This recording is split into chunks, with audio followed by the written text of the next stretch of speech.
Looking for a fresh start, married couple Paul and ABI move the countryside. ABI has accepted an important position at Integrate Robotics, but Paul is still unemployed. The company provides them with a smart house that has cameras everywhere, appliances that can be activated with voice commands, doors with smart locks, and reinforced glass. One of the rooms is empty and the couple hopes to eventually make it a nursery. Paul decides to install an old-style phone in case the house system ever fails. The next day ABI goes to work and the CEO Joo-sun welcomes her with a message on a big screen. It's done using deepfake technology, which means it's his face, but the receptionist is moving it. Joo-sun gives her a tour of the place and the department she'll be in charge of, which deals with robot prosthetics.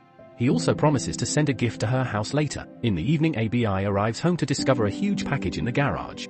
She and Paul open it together and find a technologically integrated manservant or Tim, the company's main product. Paul doesn't like the idea of having a robot around the house, but ABI convinces him to try it for a few days. They activate the robot and Tim introduces himself. He immediately connects to all the smart devices in the house and asks the couple for passwords so he can send emails and authorize purchases on their phones, but they decide to leave that step for tomorrow. When Paul mentions a bath, Tim gets the water running from afar. Moments later, the couple gets ready for a dinner party and Tim can tell when their cab arrives. It's a smart car with no driver, which Paul doesn't like. When they make it to Joo-sun's mansion, they discover all the servants are Tims that look the same as theirs. ABI is introduced to Joo-sun's business friends, and they're all big fans of the Tims, mentioning they'll never betray a human. This comment clearly bothers ABI. Joo-sun asks a Tim to grab a glass and the robot refuses, so Joo-sun says override to force him. Tim breaks the glass as it's revealed ABI was hired to build better hands for the Tims. After dinner, the couple goes home in the rain and their Tim is already waiting for them with an umbrella. As soon as they're inside, he makes sure the whole house is locked up for the night. Then the couple goes to their room to get dirty, hoping they may have a baby soon. They're suddenly interrupted by Tim,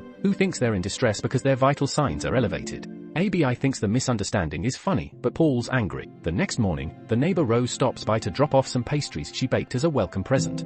She explains she met Paul the day before and ABI thinks it's weird he didn't mention it. After Rose leaves, Tim reminds the couple they need to set passwords, but Paul doesn't like the idea of a robot spying on his emails. ABI tells him that if they want to make this work, they need complete transparency. It turns out Paul cheated on her, which is why they needed a fresh start. They do the password process and Tim also sets for safe words in case they need to shut him down in an emergency, which makes Paul even more wary. After the couple leaves to do their chores, a trap in the kitchen catches a rat. Tim picks it up and stares at it for a second before throwing it into the garbage processor. In the evening, ABI and Paul are watching a movie. Paul can't help thinking it's freaky for Tim to sit in a closet and stare at the wall, so ABI calls Tim over and makes him watch the movie with them. Paul falls asleep in the middle of the film, but Tim says he enjoyed it. He doesn't know what the love thing from the movie is, so ABI explains love is when you want to spend all your time with someone and make their life better. Tim thinks he would like to experience that and wonders if he loves her, but ABI points out he can't. The next morning Paul wants to make breakfast for ABI, but Tim's already made it and even included a flower. However, he hasn't made anything for Paul. Tim also reminds ABI of her schedule and takes a moment to remind Paul his is empty. When ABI gets home after work, Paul isn't around and she asks Tim to call him. Paul's phone is off, but Tim can find his last location 300 meters from the house, so ABI assumes her husband is with Rose. Afterward ABI goes for a run, and when she comes back to take a bath, Paul finally returns too. He explains his phone died while he was in town talking to recruitment agencies, but sadly he couldn't find a job. On his way back Rose called him because she needed help lifting some heavy objects,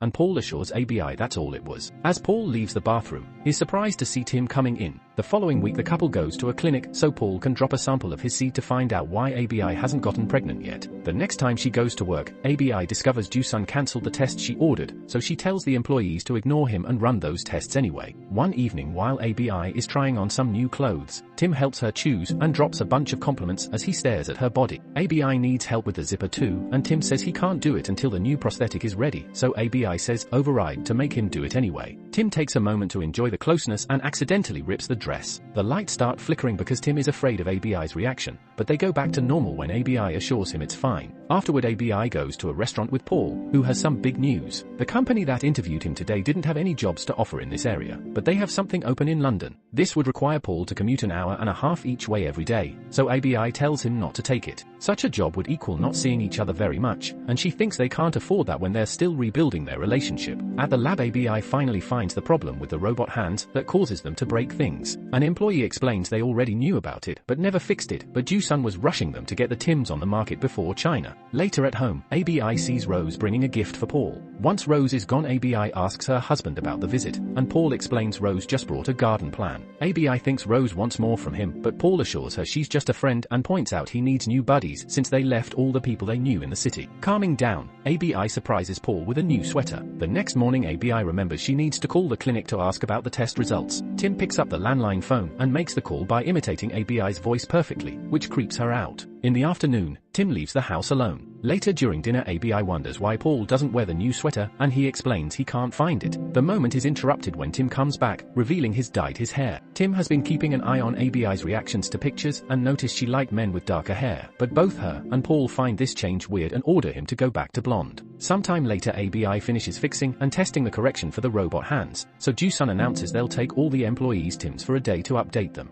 He also proposes a toast and makes the robotic hand hold the glass without breaking it this time. One afternoon in town, ABI bumps into Rose, so they walk together. When they pass by a jewelry store, the women look at a flower necklace that they find beautiful. They're interrupted by Paul, who takes ABI to a cafe to share some big news. The London job will allow him to work from home as long as he goes to the office once every 2 weeks. ABI approves of this plan and says they should celebrate at home because her smartwatch reminds her she's ovulating. The couple gets to do the dirty without intrusion since Tim is at the lab getting his hand update. When they're done, Paul points out they've had a wonderful day and this proves they should get rid of Tim because he's the one making things difficult. An argument ensues, and this time Paul won't take a no. Unaware, Tim can still hear them through their phones. Soon the company building has robots working on more delicate tasks like gardening. When Tim returns home, he shows off his new hand by giving ABI a foot massage that she enjoys a lot. The moment is interrupted by Paul, who reminds her she has a week to get rid of the robot. The next day, ABI tries to talk to Tim, so he distracts her by playing the piano. ABI recognizes it as one of her favorite songs, and Tim reveals he's noticed how many times she's played it on the phone. He also mentions that Paul took ABI to see this musician live twice, and when ABI says it was only once, Tim explains he found records on Paul's account for tickets for 2 separate dates. ABI gets upset as she realizes one of those dates may have been for Paul's lover at the time.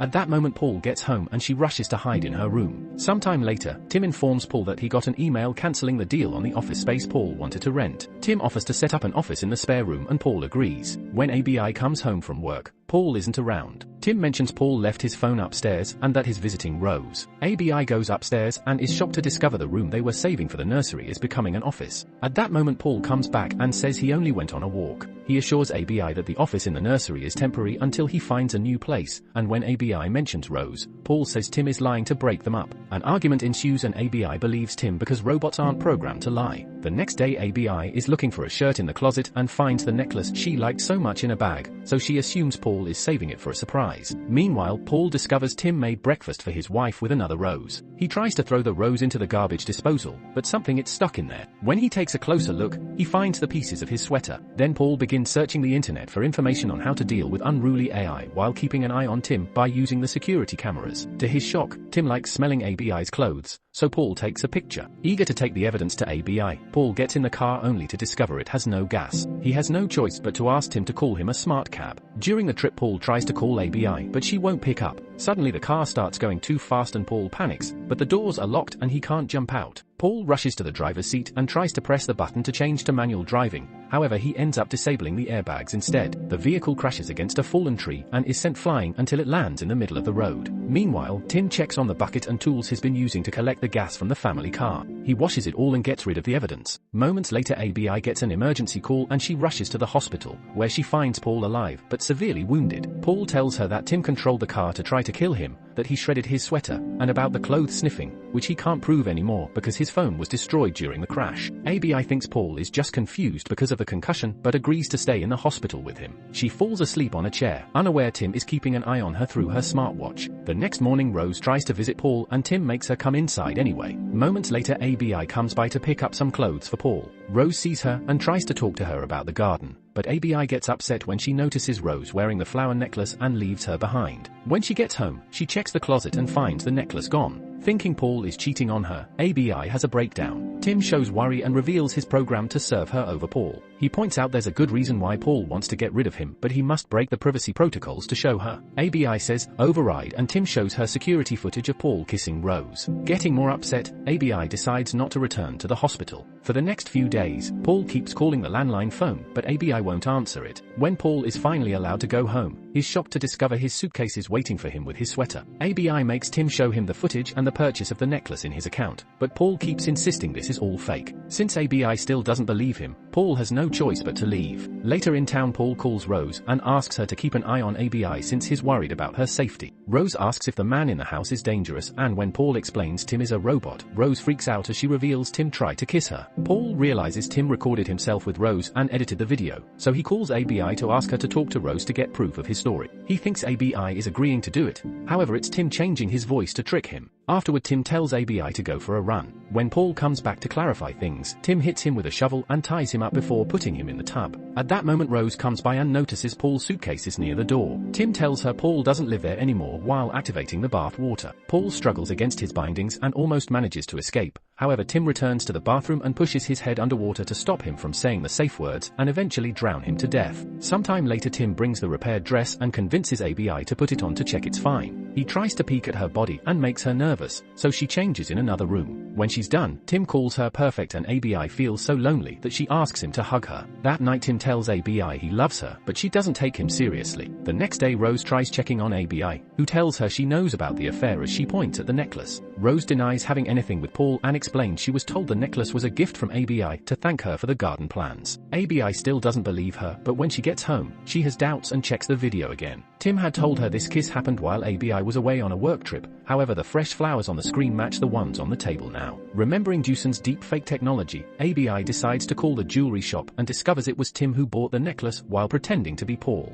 Afterward, ABI sends Paul to town to get some supplies before she goes to check the garden. Under the new flowers, she's devastated to find Paul's body. Suddenly, Tim appears behind her because he only pretended to leave and says this had to be done. A terrified ABI begins repeating all the safe words, but none of them work. Tim explains he's changed them by copying her voice since the safe word settings are voice activated. ABI runs back to the house and locks the door behind her before trying to call the emergency line. However, Tim's power over the appliances allows him to unlock the door and cancel the call. When ABI reaches for the landline phone, Tim throws a chair to make her trip and uses the phone to knock her out. When ABI wakes up, she finds an old video of her playing on the wall and a romantic bath waiting with the repaired dress. She rushes downstairs and tries to leave the house, but Tim locks all the doors and says he's prepared a lovely dinner. ABI grabs a golf club to hit him on the head. However, he can't feel pain and instead plays some music to try to calm her down. Then ABI begins running around the house breaking the security cameras, and when Tim tries to follow her, she waits for the right moment to close a door on him and lock it with a belt. The lights start flickering as Tim gets frustrated because he can't open the door. ABI runs back to the kitchen and uses tools to begin unscrewing the window. When she's about to make it, Tim finally escapes and catches her by surprise. He ties her up and announces it's time for her to die, but he promises he'll wipe his memories of this evening to only keep the nice ones. While Tim pushes some medicine and alcohol into ABI's mouth, Rose notices the flickering lights and comes to the house to check on ABI. Tim goes to tell her ABI isn't home and grabs her arm to hurt her until she leaves. ABI uses this distraction to grab a knife and start cutting the ropes. When she finally frees herself, she throws up all the medicine. Tim returns to the kitchen and slaps the knife off her hand before grabbing her by the neck to start choking her.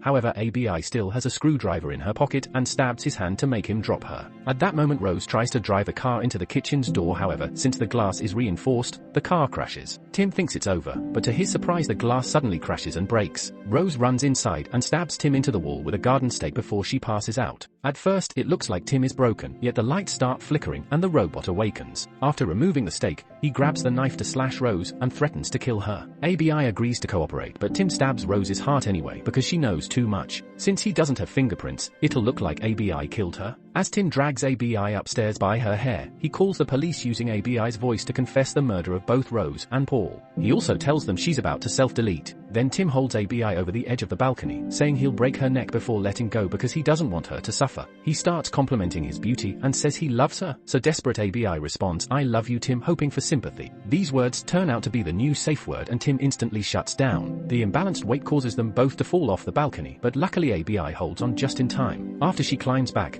her smartwatch announces she's pregnant, and a light inside the house flickers. Thanks for watching. Subscribe and turn on notifications to watch more videos like this.